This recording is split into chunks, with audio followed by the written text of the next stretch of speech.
Comedy is one of the most subjective things on earth, but somehow we all agree on a few names. Some make you laugh so hard you cry. Others make you cry because they won't stop talking.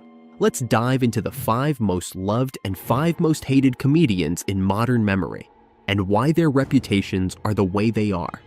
First up, we have Dave Chappelle.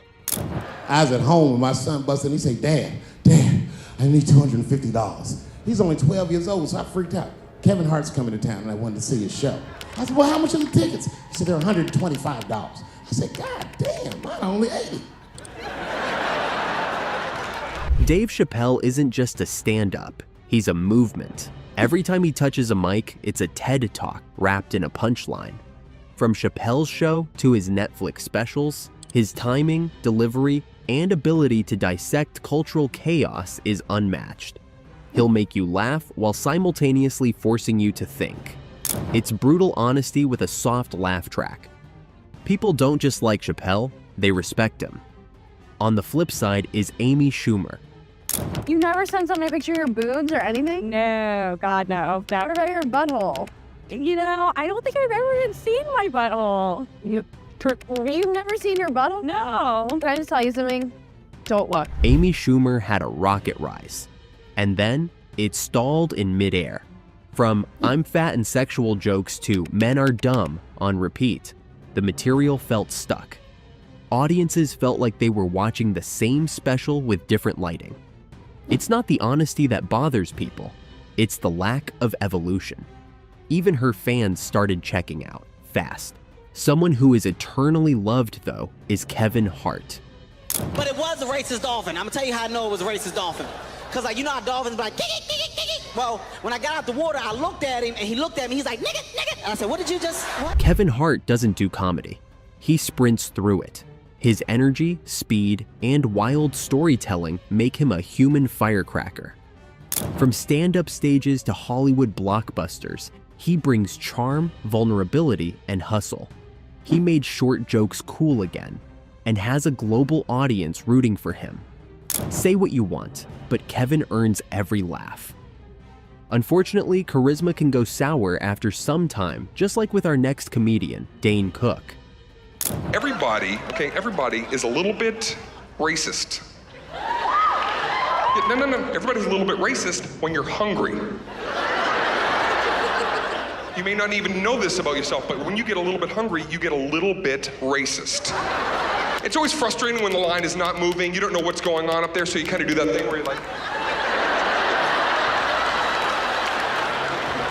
and you're wondering, and then one of your friends finally comes up while you're looking, taps you on the shoulder and goes, hey, what's going on? You turn, this fucking black dude's taking forever. Dane Cook was a product of MySpace virality and yelling. A lot of yelling.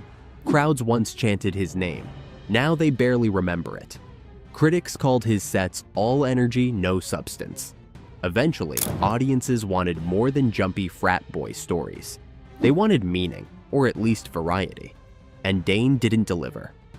Moving on, we have the beloved Rowan Atkinson.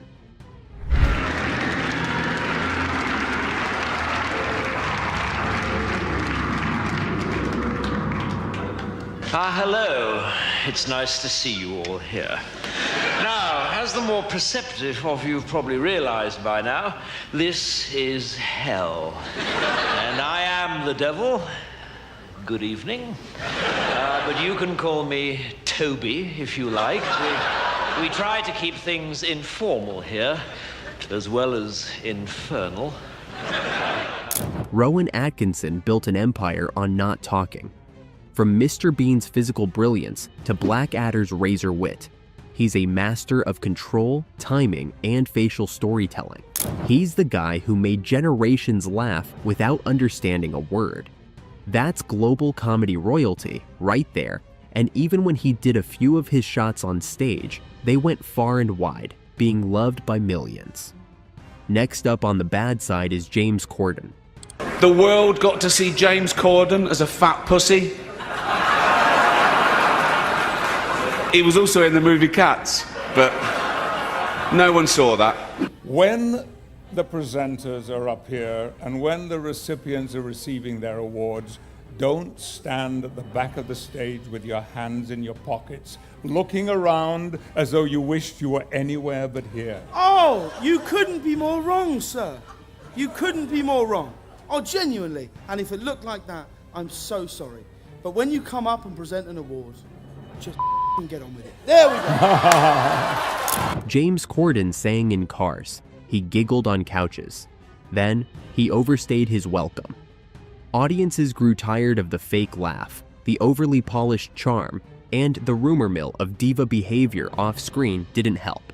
From Golden Boy to Try Hard, the fall was quiet, but brutal. Our next Good Place comedian is Ali Wong. So then a GI specialist was called in, and I saw her look at the results, and she went like this. And then she turns to me and says, Miss Wong, I am so sorry that I gasped in front of your face. That was so unprofessional of me. I know exactly who you are. Please do not talk about how I just did that on stage. Ali Wong burst onto the scene pregnant and unfiltered. She roasted everything from motherhood to marriage with surgical precision.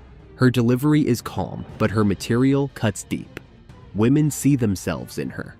Men get nervous around her. Everyone laughs. That's a sign of a killer comic. Carlos Mencia. Our next pick isn't a killer comic at all, but rather a joke thief. Listen to me, and look at me when I tell you this with all honesty. If you think that I steal jokes, fuck yeah, you're right. Of course I fucking steal jokes. Are you out of your fucking mind? When I come to a comedy club, you better run, bitch. You better get the fuck off stage. Because if anything you say is even remotely funny, I'm gonna make it mine. And all I'm gonna do is say Mexican in the front. I'm like a rapper. I just sample shit and make it my own. Was that really my song? I don't know. But it sounds like mine. But it kind of sounds like somebody else's. It's a hit, bitch! Carlos Mencia did have his time, until he didn't. Accusations of joke stealing from comics like Joe Rogan and George Lopez tanked his credibility. Once seen as edgy and raw, he became a cautionary tale. When comedians lose respect from other comedians, it's game over. Next up is Trevor Noah. America's president. Oh, he was even cockier. Yeah. You see him when he came out? Donald J. Trump? Oh, he had all the swag. He was like, folks, we're gonna have it handled. In 21 days, the virus will be gone. 21 days. Some are even saying 20. Trevor Noah brought international flavor to American late night. With sharp impressions, cultural insights, and a calm charisma, he made politics fun without shouting. He didn't need to shock to win you over. He just needed a mic, a story, and that smooth delivery. He turned The Daily Show into an intelligent global platform for smart comedy, loved for being clever, not loud. Lastly, we have Chris D'Elia. I was actually, recently I was talking about British people on stage, and I got into a little bit of an altercation with a British guy. Oh, they don't like, No, I don't know, man. Was he insulted? I was just talking about, I was doing the accent. I was like, British people, I was just having fun, whatever. Being a real idiot. Oh, this is how British people are. This is what British people do. And that's my stand-up, basically, for an hour. And it kills. And, yeah. Chris D'Elia started off strong with podcasting, quick-fire delivery, and millennial chaos. But controversy and allegations drowned the laughs. The fall was steep and fast. Even before the scandals, his sets were beginning to feel one-note. Fast-talking bro humor can only go so far before the audience wants depth. Comedy is about connection. Some of these legends tapped into something deep, something human. They made us laugh by being vulnerable, smart, or just really freaking funny. Others, they played a character, or got lazy, or made the mistake of thinking attention equals admiration. So here's to the love, Dave, Kevin, Ali, Rowan, Trevor, and to the not-so-loved.